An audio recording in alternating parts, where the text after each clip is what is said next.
el universo digital hemos tenido que ponernos al día respecto de otros temas. La neurociencia, en términos específicos, está tomando un rol muy clave en cómo vamos a vivir ese mundo digital. Estamos a tan solo años de que se hagan realidad nuevas tecnologías como implantes en nuestro cerebro. Hay algunos que ya tienen un implante en su cerebro, como por ejemplo también lo que se está desarrollando el multimillonario Elon Musk con Neuralink. En este contexto que resaltan los límites éticos que debiera tener esta ciencia, ¿cuánto nos estamos anticipando a la conversación, por ejemplo, sobre los neuroderechos, los derechos sobre lo que produce nuestro cerebro?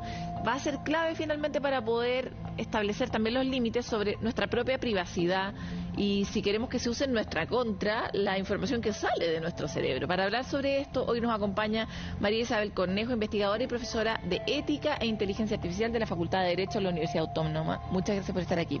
Muchas gracias a ti, Paloma, por la invitación. Mira, me parece muy interesante que podamos tratar de situarnos en el mundo. Desde tu perspectiva, ¿cuán atrasados estamos en la conversación sobre neuroderechos aquí en Chile? Bueno, en Chile hay que decir que somos el país pionero en establecer una reforma de derecho objetivo, es decir, un derecho que tiene el imperio del derecho frente a una infracción de alguno de los que se ha denominado derechos emergentes o neuroderechos, es decir, derechos humanos o derechos fundamentales que pueden ser impactados por las neurotecnologías, impactados por un uso disruptivo, porque debemos señalar que las neurotecnologías, por supuesto, tienen un uso terapéutico, un uso que puede ser beneficioso y deseable. Sin embargo, hay bastante desregularización y problemas éticos, políticos, de justicia distributiva, como tú muy bien dices, que deben ser regulados. Y en este sentido, Chile más que estar atrasado, está a la vanguardia. Está a la vanguardia y es pionero. Ahora, si uno pudiera poner tener una idea, ¿qué tipo de violación, a qué tipo de neuroderecho uno podría proteger gracias a lo avanzada que está nuestra legislación en esa materia? Bien, la verdad es que a partir del 2017 existen dos artículos científicos, uno del grupo del Morningside Group, al alero de Rafael Yuste de la Universidad de Columbia, y otro en la Universidad de Suiza, por Roberto Andorno y Marcello Yenca, que establecen que deberían existir una reconfiguración de ciertos derechos humanos, ¿ya? En general coinciden en casi todos, pero hay dos que son distintos y que presenta el grupo de Rafael Yuste, que son, uno de ellos es que podamos tener decisiones libres de sesgos algorítmicos, y otra es el acceso equitativo a la aumentación cognitiva o a la mejora cognitiva. ¿Ya? Partamos por el primero, porque sí, me parece relevante. ¿Cómo nosotros podríamos, en el fondo, resguardar nuestra libertad de elegir sin destruir la industria de las supergigantes tecnológicas? Porque hoy día todo lo que tenemos en nuestro celular o en nuestros computadores está basado en la inteligencia que logran desarrollar los algoritmos a propósito de nuestras decisiones. Exactamente. Como tú muy bien dices, los algoritmos se alimentan de datos. Los datos nosotros mismos los entregamos con o sin nuestro consentimiento, ¿verdad? La mayoría de las veces es sin nuestro consentimiento y hay un enorme flujo de datos.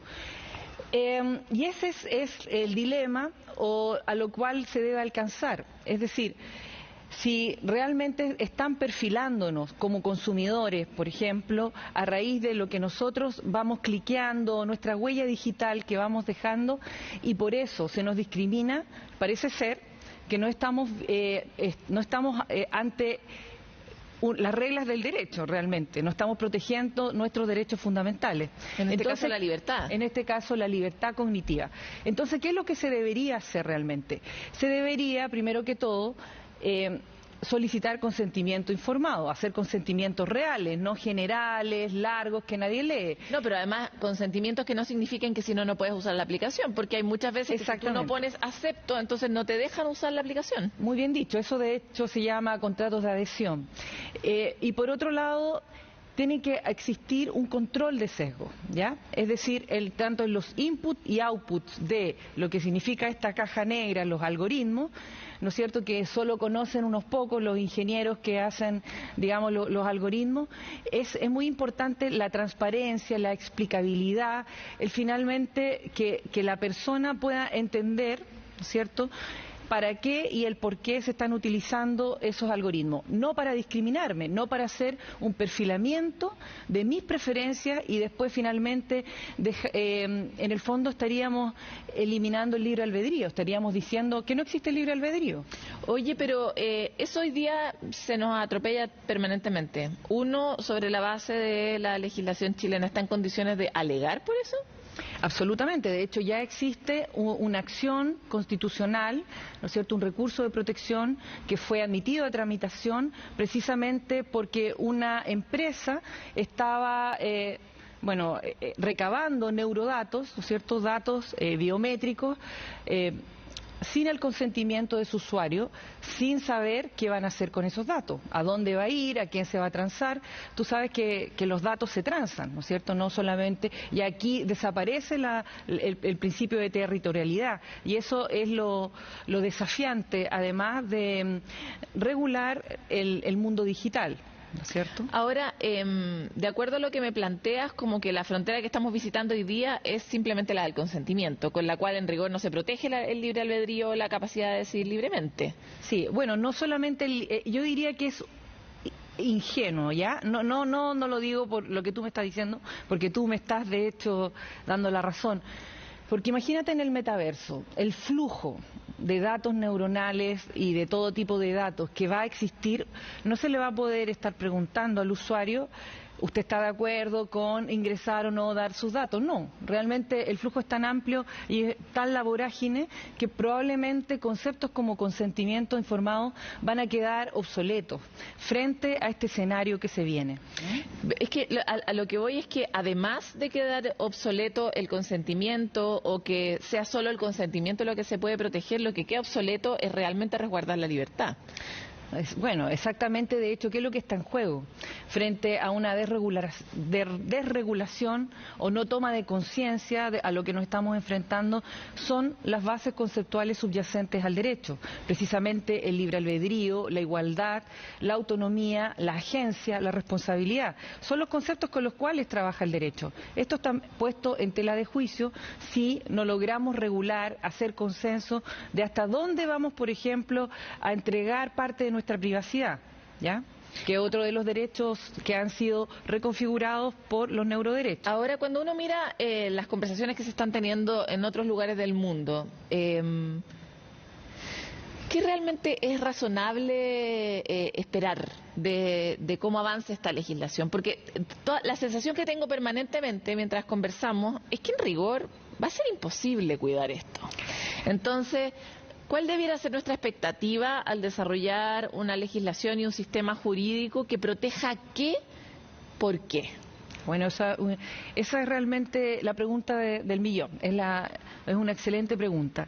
Yo la respondería de la siguiente manera. Hace muy poco, por ejemplo, el Consejo de la ONU aceptó, frente a un requerimiento de varios países, más de 20 países, entre esos Chile, que se pusiera en la agenda la importancia de regular las neurotecnologías y su impacto en los derechos humanos, ¿ya? Eso es un primer paso. ¿Un primer paso hacia dónde? Quizá hacia realizar, una concientización y probablemente lo que va a desembocar en directrices de naturaleza soft law o de derecho blando, que si bien no son vinculantes en los países internos, sí dan una orientación para que posteriormente los países puedan tener sus propias legislaciones, a lo cual nosotros estamos adelantados a ese paso. Pero, como te digo, es importante esta concientización multinivel, no solo en el ámbito de la academia. Esto tiene que estar en la sociedad civil,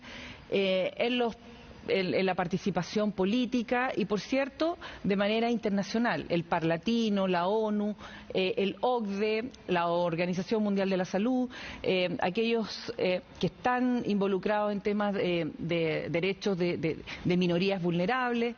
etcétera, ¿ya? Ahora, para cerrar, habiendo conocido casos tan graves como el de Cambridge Analytica y el impacto que puede tener el uso de estas tecnologías en nuestra decisión del voto, en términos súper específicos, ¿cómo puede impactar la democracia en términos súper específicos? Bueno, es un peligro para la democracia. Por supuesto lo es. ¿De qué manera esta conversación está avanzando en la línea de proteger la democracia? Bueno, en esa línea, efectivamente la libertad cognitiva, el hablar, por ejemplo, o protegernos de los sesgos de conocimiento, el estar en pequeñas burbujas digitales donde todos piensan lo mismo y en estar alterando, manipulando nuestra libertad cognitiva es lo que ocurrió y lo que puede estar ocurriendo en estos términos con el ejemplo que tú das de Cambridge Analytica. Y eso precisamente es vulnerar aún más la democracia, el Estado de Derecho, las reglas y las concepciones con las cuales juega el derecho.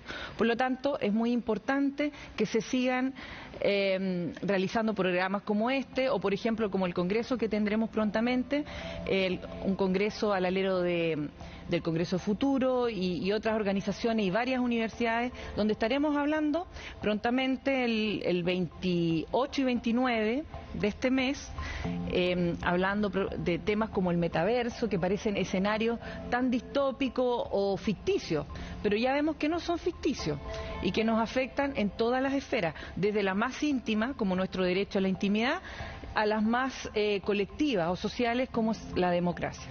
María Isabel Cornejo, te quiero agradecer por esta entrevista en Futuro 360 y veremos cómo avanza esta discusión, que es muchas gracias a ti, Paloma. Terreno minado, ¿no? Así es, sí. Muchas gracias. Nosotros nos vamos a una pausa, pero volvemos con mucho más.